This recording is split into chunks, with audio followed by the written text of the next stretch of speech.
Olá, graça e paz em nome de Jesus. Estamos no 61º dia do projeto Conheça a Sua Bíblia. Sigamos com perseverança até o final. Juízes 2. Deus repreende os israelitas. O anjo do Senhor foi de Gilgal a Boquim e disse: Eu tirei vocês do Egito e os trouxe à terra que, sob juramento, havia prometido aos seus pais. Eu disse: Nunca invalidarei a minha aliança com vocês.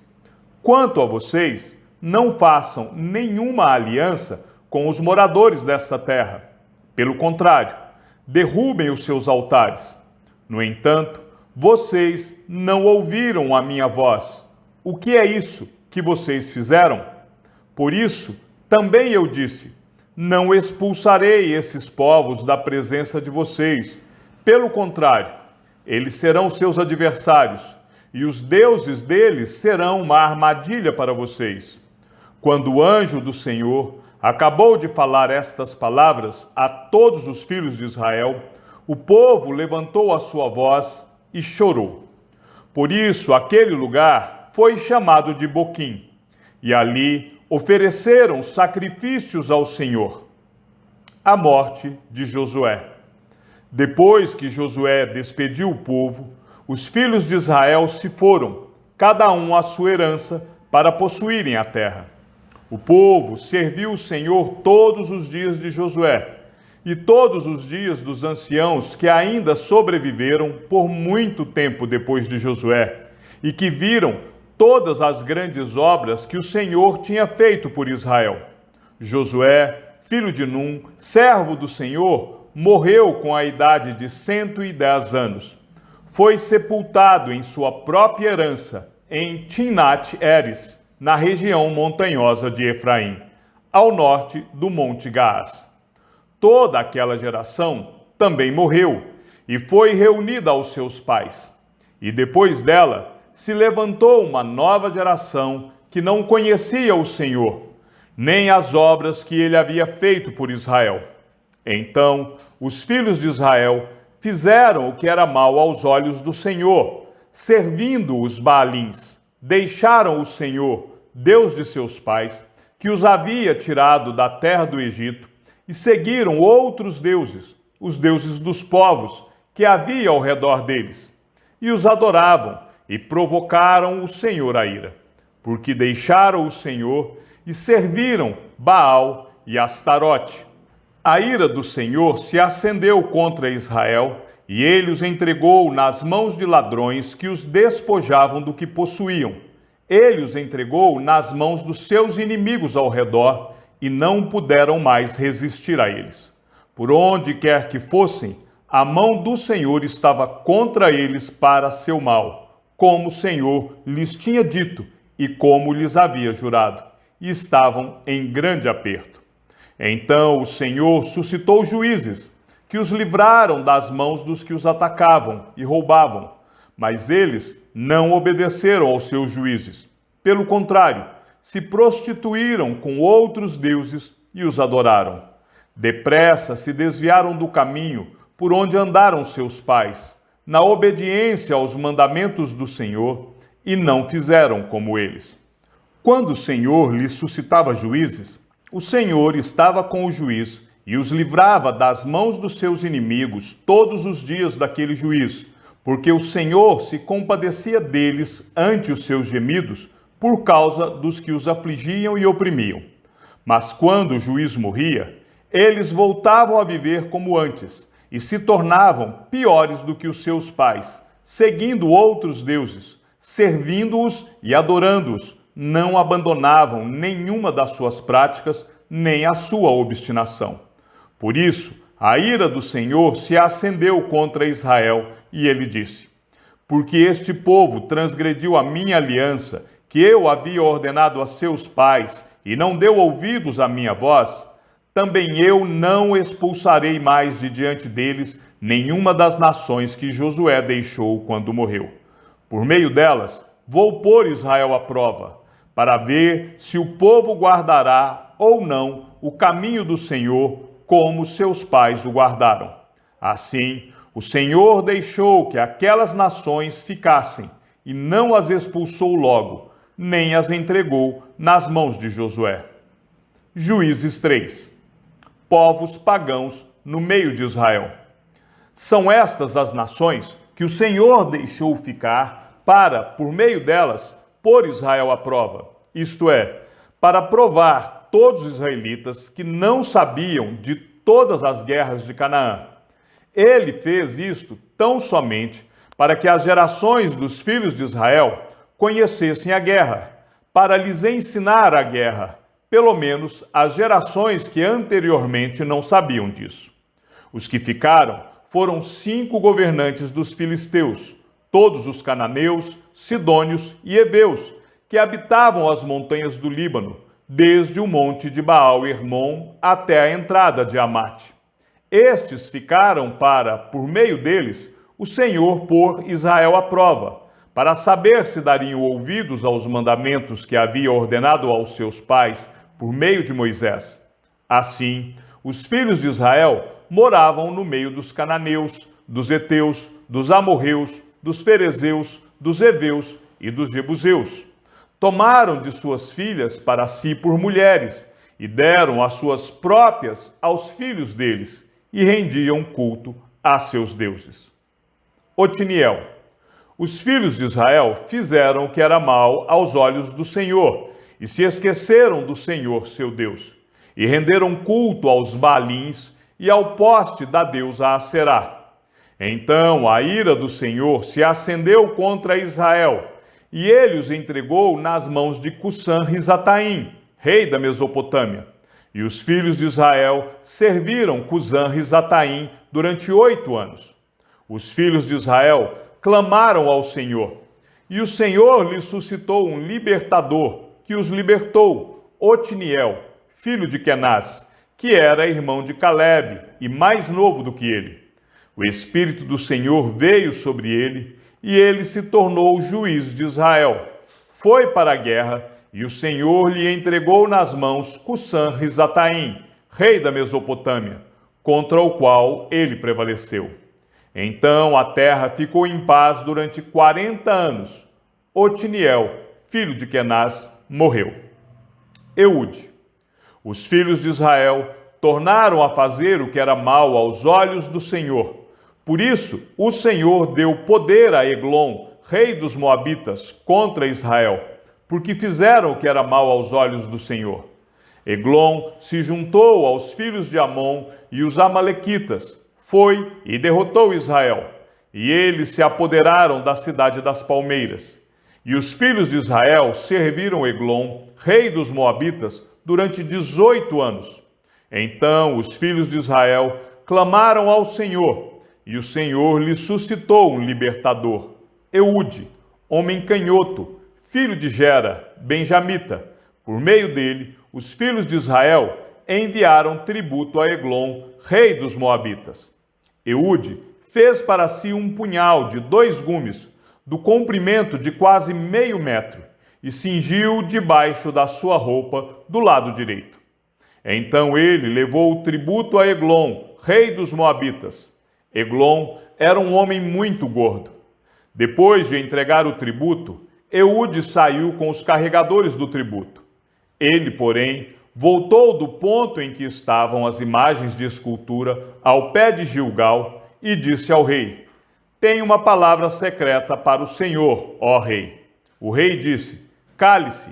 Então todos os que estavam com o rei saíram de sua presença. Eude entrou numa sala de verão que o rei tinha só para si e onde ele estava sentado. Eude disse: Tenho uma palavra de Deus para o Senhor. E Eglon se levantou da cadeira. Então Eude estendeu a mão esquerda, puxou o seu punhal do lado direito e o cravou na barriga do rei, de tal maneira que entrou também o cabo com a lâmina, e porque não tirou o punhal da barriga, a gordura se fechou sobre ele. Eude saiu por uma portinhola, passou para a antessala, depois de fechar e trancar as portas atrás de si. Quando ele tinha saído, vieram os servos do rei e viram que as portas da sala de verão estavam trancadas e disseram: sem dúvida, ele está fazendo as necessidades na sala de verão. Esperaram até cansar, e como o rei não abria a porta da sala, pegaram a chave e a abriram. E eis que o seu senhor estava morto, caído no chão. Eude escapou enquanto eles se demoravam, e tendo passado pelas imagens de escultura, foi para Seirá. Tendo chegado, tocou a trombeta nas montanhas de Efraim, e os filhos de Israel desceram com ele das montanhas, indo ele à frente, e lhes disse: sigam-me, porque o Senhor entregou nas mãos de vocês os seus inimigos, os moabitas. Eles seguiram Eude e tomaram os vales do Jordão contra os moabitas, e nenhum deles deixaram passar.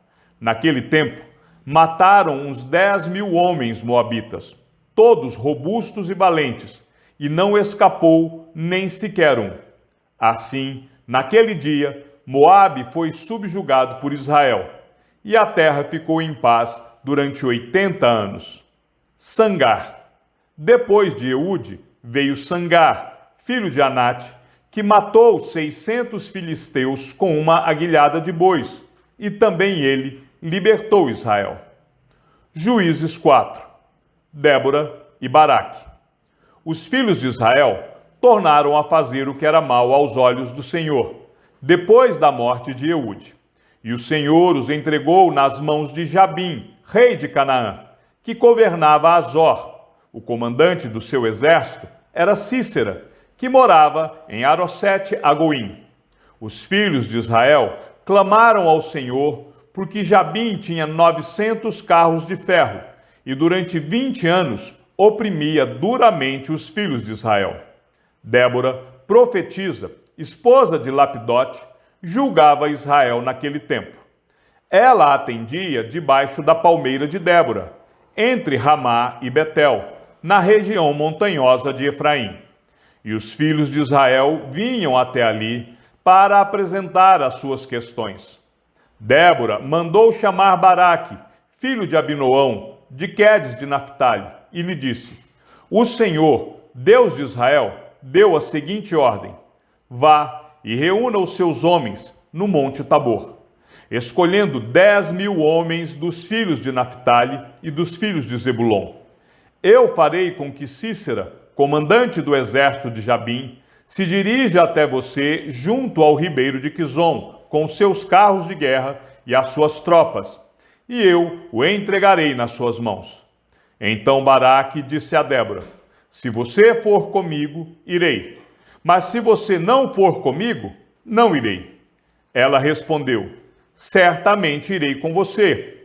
Mas a honra da investida que você está empreendendo não será sua, porque o Senhor entregará Cícera nas mãos de uma mulher. E Débora foi com Baraque até Quedes. Então Baraque convocou as tribos de Zebulon e Naphtali em Quedes. 10.000 homens o seguiram, e Débora também foi com ele. Ora, Éber, o queneu, tinha se afastado dos queneus, dos filhos de Obabe, sogro de Moisés, e havia armado as suas tendas até o carvalho de Zananim, que fica perto de Quedes. Anunciaram a Cícera que Baraque, filho de Abinoão, tinha subido ao Monte Tabor. Cícera convocou todos os seus carros de guerra, 900 carros de ferro, e todo o povo que estava com ele, de Arosete-Ragoim para o ribeiro de Quizon. Então Débora disse a Baraque: prepare-se, porque este é o dia em que o Senhor entregou Cícera em suas mãos. Não é verdade que o Senhor está indo à sua frente? Então Baraque desceu do monte Tabor, e 10.000 homens o seguiram. E o Senhor derrotou Cícera, todos os seus carros de guerra e todo o seu exército a fio de espada, diante de Baraque. E Cícera saltou do seu carro e fugiu a pé. Mas Baraque perseguiu os carros e os exércitos até Arosete-Agoim. Todo o exército de Cícera caiu a fio de espada, sem escapar nem sequer um. Porém Cícera fugiu a pé para a tenda de Jael, mulher de Éber, o queneu, pois havia paz entre Jabim, rei de Azor, e a casa de Éber, o queneu. Jael saiu ao encontro de Sísera e lhe disse: Entre, meu senhor, entre na minha tenda, não tenha medo. Ele entrou na tenda de Jael, e ela pôs sobre ele uma coberta. Então Sísera disse: Por favor, me dê um pouco de água, porque estou com sede. Ela abriu um odre de leite e deu-lhe de beber. Depois o cobriu novamente. E ele lhe disse mais: Fique na porta da tenda. Se alguém vier e perguntar se há alguém aqui, responda que não. Então Jael, mulher de Éber, pegou uma estaca da tenda e, lançando mão de um martelo, foi de mansinho até perto dele e lhe cravou a estaca na têmpora, de modo que ela penetrou na terra. Ele estava exausto e dormia profundamente, e foi assim que morreu. E eis que, quando Baraque estava perseguindo Sísera, Jael saiu ao encontro dele e lhe disse: Venha, e eu lhe mostrarei o homem que você está procurando. Ele a seguiu, e eis que Sísera estava caído, morto, com a estaca fincada na têmpora. Assim, naquele dia, Deus humilhou Jabim, rei de Canaã, diante dos filhos de Israel. E cada vez mais a mão dos filhos de Israel prevalecia contra Jabim, rei de Canaã, até que o exterminaram. Chegamos ao fim da leitura de nosso 61º dia. Sigamos juntos até o final. Que o Senhor seja com teu espírito e que a graça seja com todos os que amam sinceramente a nosso Senhor Jesus Cristo. E ao Deus único e sábio seja dada toda a glória e que a sua vida seja sempre para mais em Cristo Jesus. E não se esqueça, aquele que ouve a palavra e também a coloca em prática é bem-aventurado no que realiza. Um abraço e até amanhã, se assim o Senhor nos permitir.